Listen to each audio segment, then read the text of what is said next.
हर महीने मेरे पास कम से कम 150 टू 200 कॉल्स आती हैं, जिसमें से 80% कॉल्स ये होती हैं कि मैंने डिजिटल मार्केटिंग का कोर्स ख़त्म करे हुए मुझे 1 महीना हो गया, 2 महीने हो गए, 3 महीने हो गए, कुछ बच्चों को 6 महीने हो गए, कुछ बच्चों को 2 साल हो गए और अभी तक मेरी इंटर्नशिप स्टार्ट नहीं हुई है। या फिर अगर मैंने इंटर्नशिप स्टार्ट करी तो मुझे उस टाइप की डिजिटल मार्केटिंग इंटर्नशिप नहीं मिली है जहाँ पे मैं ये बोल सकूँ कि सर मैं कुछ सीख पा रहा हूँ, या फिर मुझे ओवर एक्सप्लॉइट करा जा रहा है, या फिर वो एक रिमोट इंटर्नशिप है जहाँ पे मुझे सिर्फ 4 घंटे काम करना होता है, वो भी ऐसा काम नहीं होता जिसको मैं पर्सनली एंजॉय कर रहा हूँ, जहाँ पे वो बातें नहीं हो रही जहाँ मुझे जो कोर्स में मुझे बताया गया था। और बहुत ज़्यादा सर दिक्कत परेशानी वाली सिचुएशन में मैं हूँ। ठीक है, तो आज का जो वीडियो है डेडिकेटेड टोटली टू इंटर्नशिप है। नमस्कार दोस्तों, मेरा नाम है Dheeraj Tukral. I am a digital marketing consultant, speaker, trainer, coach, having trained over 5000 students in the past. I have been an ex-trainer of Digital Vidya. I have taught at popular institutes like the Indian School of Business, Hyderabad, and IIM Udaipur. And through my YouTube channels, मैं लाखों बच्चों तक अपनी digital marketing honest guidance को लेके जाता हूँ और आपके क्वेश्चंस को आंसर करता हूँ। आज का वीडियो जो होगा हमारा बहुत ही कॉमन मिथ्स को बस्ट करने की कोशिश करेगा। मैं आपको कुछ एग्जांपल्स दूंगा जो आप नीचे जाके चेक कर सकते हैं। मेरे ही स्टूडेंट्स के कुछ आपको बहुत ही पॉपुलर एग्जांपल्स मिलेंगे। उनकी लिंक्डइन प्रोफाइल्स में आपको दूंगा, उनके कुछ स्पेसिफिक पोस्ट्स में आपको दूंगा, एक प्रॉपर गूगल डॉक्यूमेंट के अंदर मैं आपको ये सारी चीज़ें दूंगा ताकि आप क्रॉस रेफरेंस और क्रॉस कंपेयर कर पाएँ कि वो लोग ऐसा क्या कर रहे हैं और मैं ऐसा क्या नहीं कर रहा हूँ जिसकी वजह से मुझे वो पर्टिकुलर आउटकम्स अभी नहीं मिल रहे। ये वीडियो मैं बहुत दिनों बाद ला रहा हूँ। मेरी एक मेंटल हेल्थ वाली वीडियो आई थी जिस पे आप लोगों ने बहुत सारा प्यार दिया, मुझे उसे हटाना पड़ा बिकॉज जो मैं मैसेज कम्युनिकेट करना चाहता था मैंने कर दिया। सो बहुत बहुत बहुत बहुत धन्यवाद उसको सपोर्ट करने के लिए। और अब मैं वापस आ चुका हूँ और अब नए जोश और एनर्जी के साथ हम उन सारे पप्पू मार्केटर्स को अपने रास्ते से हटाएंगे, कंपटीशन को कम करेंगे और जहां हम पहुंचना चाहते हैं वहां पे जल्दी पहुंचने की कोशिश करेंगे। सबसे पहले let me address the elephant in the room. Internship क्यों नहीं लग रही है? साफ सीधा answer, you are not ready. But sir आपने तो कहा था कि कोर्स खत्म करते आई एम रेडी। मैंने ये कभी भी नहीं कहा था कि कोर्स खत्म करते यू आर रेडी। ये पता किसने कहा था आपको? वो प्यारे प्यारे पप्पू डिजिटल मार्केटिंग इंस्टीट्यूट्स, जिनको सिर्फ इसी बात से मतलब था कि किसी तरीके से इसकी जेब से हम 50,000 रुपये हेंट लें, उसके बाद ये जाने इसका परिवार जाने, हमारा काम खत्म, we are the sales team, हमें 50,000 पे 5,000 रुपये की कमीशन मिल गई, अपना काम खत्म, अपना काम बनता, भाड़ में जाए जनता। ये हुआ है, लेकिन जनता तो भाड़ में जाने वाली है नहीं। तो इसका सोल्यूशन क्या है? इसका सोल्यूशन ये है, why you are not ready? You are not ready because अभी भी आप उसी भेड़ बकरियों के पार्ट में हैं। इंडिया में 140 करोड़ की पॉपुलेशन में अगर आपको ये लगता है कि मैं एक बहुत अच्छी जगह से कोर्स ख़त्म कर लेता हूँ और रिज्यूमे में उसका नाम डाल देता हूँ तो I am done, it's not. आपने कोई आईआईएम से तो एमबीए करा नहीं है, आपने कोई आईएसबी से तो एमबीए करा नहीं है, आपने कोई बहुत ही टॉप टियर इंस्टीट्यूट से कोई ऐसा डिजिटल मार्केटिंग कोर्स तो नहीं किया जिसमें ऐसे लोगों ने आपको आपके पढ़ाया, जहाँ पे मतलब वैसे कोई इलॉन मस्क ने तो आगे पढ़ाया नहीं, राइट? 90% कोर्सेज जो भी आप ले लीजिए, स्पेशली ऑफलाइन कोर्सेज, उसमें मैक्सिमम थ्योरी होती है। अभी आप लोगों ने कोई ऐड नहीं चलाई, अभी आप लोगों ने कोई कंटेंट नहीं बनाया, अभी आप लोगों ने कोई वेबसाइट ढंग से नहीं बनाई, अभी आप लोगों ने कोई भी रिपोर्ट्स नहीं बनाई, किसी भी तरीके का क्रेडिबल वर्क एक्सपीरियंस आप लोगों के पास नहीं है, इसीलिए यू आर नॉट रेडी। अब अगर हम उस वर्क एक्सपीरियंस को लेने जाएंगे तो दो चीज़ें होंगी। एक, या तो हमारे बहुत सारे पैसे लग जाएंगे। एग्जाम्पल देता हूँ, मान लीजिए कि आपको लगता है कि मुझे एक फुल फ्लेजेड वेबसाइट बनानी है, तो आप बना सकते हैं। जैसे उमर सर का आपने एक होस्टिंगर वाला ट्यूटोरियल देख लिया पूरा, आपने होस्टिंगर में पैसे डाल दिए, वेबसाइट बना दी, उस वेबसाइट को आपने फिर प्रॉपर वर्डप्रेस पे सीखा और आपने 15-20 पेजेस उस पर बना दिए। वेरी गुड, वो भी आपके पोर्टफोलियो का पार्ट है और बिल्कुल क्रेडिबल पार्ट है, ठीक है। या फिर आप क्या कर सकते हैं, या फिर आप लिंक्डइन पे कोई पेज खोल सकते हैं, उसमें ऐड चला सकते हैं, या फिर आप कोई जैसे अगेन बहुत सारे लोग बात करते हैं ब्लॉग खोल के उस पर ऐड चला सकते हैं। प्रॉब्लम ये होगी कि ना ही वो वेबसाइट, ना ही वो ब्लॉग और ना ही वो लिंक्डइन एड्स आपको उस लेवल पे पोजीशन कर पाएगी जिस लेवल पे एम्प्लॉयर की रिक्वायरमेंट है। आप ये समझिए कि एम्प्लॉयर, इंडिया का कोई भी एम्प्लॉयर, अच्छा एम्प्लॉयर की रिक्वायरमेंट क्या है? उसकी नंबर वन रिक्वायरमेंट ये है कि वो बंदा सेल्फ सफिशिएंट हो, वो बंदा ट्रेन टू द लेवल हो, टू द एक्सटेंट हो, जहाँ पे बेसिक बेसिक चीज़ें एम्प्लॉयर को उसको ना समझानी पड़े। आम भाषा में कैंडिडेट डम्ब ना हो, ठीक है। तो कैंडिडेट डम्ब कैसे होता है? अगर वो बार बार आके एम्प्लॉयर से पूछे, सर ये वाली सेटिंग चला दूँ या वो वाली सेटिंग चला दूँ, सर इसका फोनल क्या है, इसका फोनल क्या है। अगर उसको बिल्कुल भी कुछ नहीं पता, अगर उसको हर चीज़ सिर्फ थ्योरी एस्पेक्ट से पता है, अगर वो जो चीज़ें उसने कोर्स में पढ़ी थी उसको एक्चुअल जॉब के अंदर जब वो बैठा है, जब वो कंप्यूटर की स्क्रीन ऑन कर रहा है, जब वो गूगल एड्स का पेज खोल रहा है, वो कंफ्यूज ना हो जाए, वो परेशान ना हो जाए। क्योंकि एम्प्लॉयर आपको ट्रेनिंग नहीं देने वाला, एम्प्लॉयर के पास टाइम नहीं है आपको ट्रेन करने का। एम्प्लॉयर नहीं बोलने वाला आओ धीरज बेटा आपको मैं सिखाता हूँ। मैं आपको एग्जांपल देता हूँ। जब मैं क्वांटिफाई पे गया था, जो मेरी फर्स्ट कंपनी थी, वहाँ पे उन्होंने बोला धीरज आपने ये सब काम किया है, वेरी गुड, अब आप हमें एक असाइनमेंट बना के दीजिए। ये हमारा एक क्लाइंट है और ये उनकी प्रॉब्लम स्टेटमेंट है और इतना उनका गूगल एड्स का बजट है। अब हमें एक पूरा मीडिया प्लान बना के दिखाइए कि अगर हम आपको मान लीजिए महीने के 5 लाख रुपए दें तो आप इसको कैसे डिवाइड करेंगे, कौन से कीवर्ड्स टारगेट करेंगे, कौन से कॉम्पिटिटर की एड्स देख के आप अपनी एड्स को ट्वीक करेंगे, हमारे कॉम्पिटिटर्स ऐसी कौन सी एड्स अभी चला रहे हैं, चाहे वो बैनर्स हो, चाहे वो टेक्स्ट हो, चाहे वो हेडलाइंस हो, चाहे वो कॉपी हो, यूट्यूब का डिस्क्रिप्शन तक क्यों ना हो, और हम उनसे बेटर एड्स कैसे चला सकते हैं, हम उनके उन गैप्स को ओवरकम कैसे कर सकते हैं। ये सब जब मैंने उनको करके दिखाया, मैं हायर ज़रूर हो गया, लेकिन हायर होने के बाद वहाँ पे अब मेरे पास आया एक्चुअल चैलेंज। तो अब मैंने उनको रिपोर्ट तो बना के दिखा दी, लेकिन मैंने पहले खुद तो ऐड कभी चलाई नहीं थी। तो मैंने ये नहीं बोला सर मैंने तो कभी ऐड नहीं चलाई है, मुझे मौका मत दो। मैंने क्या किया, मैंने कहा सर देखो मेरे पास बहुत लिमिटेड एक्सपीरियंस है, इस लिमिटेड एक्सपीरियंस के बेसिस पे आप मुझे 5 लाख रुपए मत दीजिए, आप मुझे सिर्फ 50,000 रुपये दीजिए या 5,000 रुपये दीजिए, और 2-4 दिन हम ऐड एक्चुअली में चला के देखते हैं, और उसके बाद एवरी डे मैं आपको रिपोर्टिंग दूंगा कि कैसे हम हमारी ऐड जो है, या फिर हमारा जो बैनर है, जो क्रिएटिव है, या जो हमारी कॉपीज है, या जो हमारा पोजिशनिंग स्टेटमेंट है वो कर रहा है।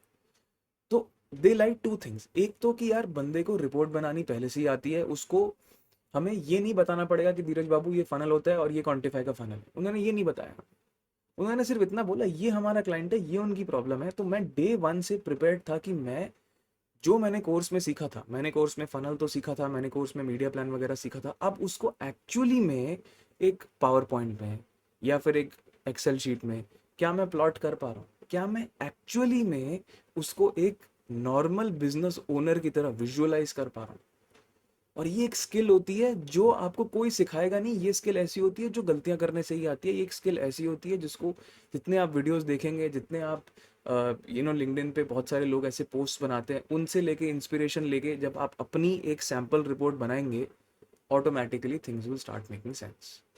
ठीक है, प्रॉब्लम क्या हो रही है? प्रॉब्लम ये हो रही है कि टू मच फैंटिसाइजिंग हो रही है, अभी बहुत ज़्यादा फैंटिसाइजिंग हो रही है। अरे कोर्स में मैंने पढ़ा था, इतने लाख रुपए लगाते हैं तो इतना आता है। आपके पास एक्चुअल डेटा अभी आया नहीं है, आप सीधा लाखों पे चले जाते हैं। आपने कभी हज़ारों में, हंड्रेड्स में सोचा ही नहीं, you never thought about it. हमने हमेशा से लाखों का सोचा, लेकिन हम अभी डम्ब हैं बिकॉज हमारे पास डेटा नहीं। सो जिसके पास डेटा नहीं है वो ऑटोमेटिकली डम्ब वाली कैटेगरी में आ जाता है। इसको ओवरकम करने के लिए हम क्या कर सकते हैं, जो कि मैं बार बार बोलता हूँ, अगर आप अपना यूट्यूब चैनल बनाते हैं, मान लीजिए उसमें आप कोई भी चीज़ प्रमोट करना, जैसे फॉर एग्जांपल आप यूट्यूब चैनल बताते हैं और आप उसमें मान लीजिए कुछ ऐसे वीडियोस बनाते हैं, what is my experience of doing digital marketing course, या फिर top 5 trends in let's say D2C category of smart watches, कि मेरे को ये चीज़ें जो है अच्छी लग रही है, और आप उनको बस मान लीजिए पर मंथ 5,000 रुपये या 1,000 रुपये के हिसाब से प्रमोट कर देते हैं। अब कुछ डेटा आपके पास आया, अब आपके पास एक प्रॉपर फनल रेडी हो गया। अब आप अपने एम्प्लॉयर को जाके दिखा सकते हैं सर कि during my tenure, during my you know during my time when I was doing a digital marketing course with Dheeraj sir, I actually wanted to implement my learnings, and for that purpose I opened a YouTube channel and I created 5 videos. I created 2 shorts and I created 3 big videos, and I promoted each video to popular keywords that can be attributed to anybody who is searching for something related to digital marketing. तो sir मैंने total 2,000 रुपये का खर्चा किया, जिसमें से मेरे पास करीबन करीबन 25,000 इंप्रेशन आए। That means I was able to reach 25,000 people and I got somewhere close to 12,500 views. But sir in this 12,500 views I was able to get 200 followers, तो आप कन्वर्जन रेट देख सकते हैं सर कि 1200 का कन्वर्जन रेट में almost 20%, 15 to 20% जो है मैं सब्सक्राइबर्स अपने कन्वर्ट कर पाया। मेरे वीडियोस का जो एवरेज CTR था सर वो इतना रहता था। एंड एक प्रॉपर रिपोर्टिंग आप बना सकते हैं। That is portfolio my friends. तो अब जब ये नंबर्स जब आप अपने रिज्यूमे में लिखते हैं कि during my time at doing digital marketing courses ये रिपोर्ट्स मैंने बनाई। So we did 5 competitive analysis reports on let's say boAt, on let's say Noise, on let's say some favourite brand of yours, और मैंने उनका proper analysis करा कि sir उनकी headlines क्या है, उनकी कॉपीज़ क्या हैं, उनके एवरेज इंप्रेशंस कितने आते हैं, उनके इन्फ्लुएंसर्स कौन होते हैं, जनता किस बेसिस पे उनको रैंक करती है। हमने एक सेंटिमेंट एनालिसिस करी थी जहाँ पे हमने उनके सारे कमेंट्स पढ़े अमेजोन पे, and we tried to figure out their best selling products and their worst selling products. समझ रहे हैं? I am just trying to give you an idea कि when you go a little bit into depth आप automatically skilled हो रहे हैं, you are automatically becoming skilled. But if you are not doing this बाबा, अगर आप ये नहीं कर रहे हैं, आप कह रहे हैं कोर्स कर लिया, हाँ सर अब मेरी लाओ मेरी नौकरी, 50,000 से नीचे बात मत करना सर, मेरे को मज़ा नहीं आएगा। बेटा आपको 5 थप्पड़ भी नहीं लगेंगे, आप पे 5 बार थूकेगा तक नहीं। मेरी बात समझिए, थोड़ा सा रूड लग रहा होगा, बिल्कुल रूड लग रहा होगा, लेकिन a digital marketing course is not a guarantee to any kind of outcome from anywhere in this whole world. अगर आप क्राफ्टशाला की बात करें या बड़े बड़े इंस्टीट्यूट्स की बात करें, उसमें भी आप देखिएगा कि एक्चुअली में जो लोग हायर हुए हैं ना अच्छी अच्छी नौकरियों में, उन्होंने ये काम बहुत पहले कर लिया था जो मैंने आपको बताया, which is basically called creating a self sustained portfolio. इसको हम क्या कहते हैं? Self sustained portfolio. और पप्पू मार्केटर को ये बात कभी समझ में नहीं आई। Pappu marketer will never be able to understand, वो कभी ये पता ही नहीं लगा पाएगा कि यार मैं क्यों, मेरी इंटर्नशिप नहीं लग रही। कोर्स करने के बाद तो बोला था लगेगी, लेकिन नहीं लगी, क्योंकि आपने जो सारा ओनर्स ऑफ रिस्पॉन्सिबिलिटी है वो आपने उनको दे दी। मेरी बात समझ में आ रही है आपको? तो ये है मेन चीज़। इसके ऊपर मैं डिटेल में डेफिनेटली वीडियो बनाऊंगा, बट मुझे आपको एक विसल स्टॉप टूर देना था कि यार एक्चुअली में वो गैप क्या है। और मैं एक बात आपको और बता दूं कि जब आप ये पोर्टफोलियो बनाते हैं ना, जब एक्चुअली में आप ये पोर्टफोलियो बनाते हैं या जो भी आप बनाने की कोशिश करते हैं, जब आप खुद के प्रोजेक्ट्स लेते हैं, तो एक्चुअली में होता क्या है कि आपकी इंग्लिश ऑटोमेटिकली ठीक होने लगती है। बिकॉज जब आप चैट जीपीटी में जाके उसको लिखेंगे कि यार मैंने तो ये सेंटेंस लिखा था, इसको ग्रामेटिकली ठीक करो, तो ऑटोमेटिकली दिमाग पे जोर लगता है कि अरे भाई ये एडवर्ब गलत डाला था, ये एडजेक्टिव गलत डाला था, ये कॉमा गलत डाला था। समझ रहे हैं? आजकल के एम्प्लॉयर्स बहुत डिमांडिंग हो गए हैं। वो ये नहीं चाहते कि कोई बंदा बस सीधा आके कोर्स का सर्टिफिकेट आके उनके मुंह पे एक चांटे की तरह थमा दे और बोले सर जी मेरे को ले लो। नहीं लेगा कोई। आपकी पर्सनैलिटी, आपकी इंग्लिश, आप कैसे बोलते हैं, आप कैसे दिखते हैं, आपका पोस्चर, आपका आई कांटेक्ट, आप उनकी आंखों में आंखें डाल के बात करते हैं नहीं करते हैं, आपका वॉइस का टेक्सचर, आपकी टोन, ज़्यादा लड़के वाली आवाज़ तो नहीं है या ज़्यादा वो वाली आवाज़ तो नहीं है, ज़्यादा एकदम पप्पू होके बात तो नहीं कर रहे हैं। समझ रहे हैं? और सेम फॉर लड़कियां, क्या आपकी आवाज़ में ग्रेस, हेलो सर क्या हाल है, मैं हूँ माई सेल्फ करिश्मा कपूर आए। सो लड़कियों को थोड़ा ग्रेस लाना पड़ेगा, और लड़कों को थोड़ा सा अपनी टोन को मैस्कुलिन बनाना पड़ेगा, नहीं तो जेंडर बैलेंस इश्यूज हो जाते हैं। आपको पता ही है कि आपकी आवाज़ ही आपकी पहचान है। आपने देखा होगा ना, बहुत सारे लोग ऐसे होते हैं जो दिखते तो बड़े अच्छे हैं, जैसे ही अपना मुंह खोलते हैं ख़त्म हो जाते हैं। तो ये सब एक पार्ट ऑफ फर्स्ट इंप्रेशन माना जाता है। आई कांटेक्ट, आवाज़, posture, you know, again like आपका फेस, आप दाढ़ी काट के गए हैं नहीं काट के गए हैं, आपने बाल सेट करे हैं नहीं करे हैं, आप कैसे दिखते हैं, वो सब आपकी मार्केटिंग के अंदर ही आता है। अगर आप वो नहीं करेंगे तो लोग आपको एक अलग नज़रिए से देखेंगे, और वो नज़रिया है गरीबी का, पॉवर्टी का, इनकॉम्पिटिटिवनेस का, कि आप कॉम्पिटिटिव नहीं है, कि आप कॉम्पिटेंट नहीं। समझ रहे हैं? बात थोड़ी चुभ रही होगी, कोई बात नहीं।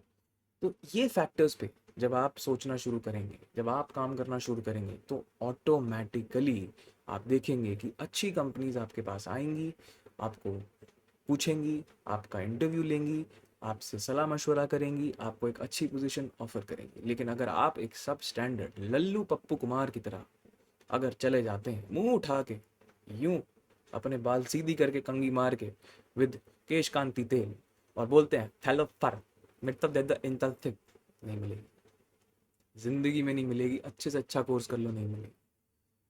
Digital marketing is the only field जहाँ पे पोर्टफोलियो एंड मेरिट के बेसिस पे सैलरी डिसाइड होती है। ना तो ये नीट है, ना ये जेई है, ना ये यूपीएससी है, ना ये कोई भी कॉम्पिटेटिव एग्जाम। इसीलिए यहाँ पे सक्सेसफुल बनने के लिए एक्चुअल मेहनत रगड़म पट्टी करनी पड़ती है, एक्चुअल कंटेंट बनाना पड़ता है, एक्चुअल पोर्टफोलियो बनाना पड़ता है, एक्चुअल रिज्यूमे में नंबर्स डालने पड़ते हैं, एक्चुअल पर्सनालिटी को ठीक करना होता है, एक्चुअल अपने थोबड़े को, अपनी आवाज़ को, अपने पोस्चर को, अपने कॉन्फिडेंस को नर्चर करना। सोच के देखो। Bye bye.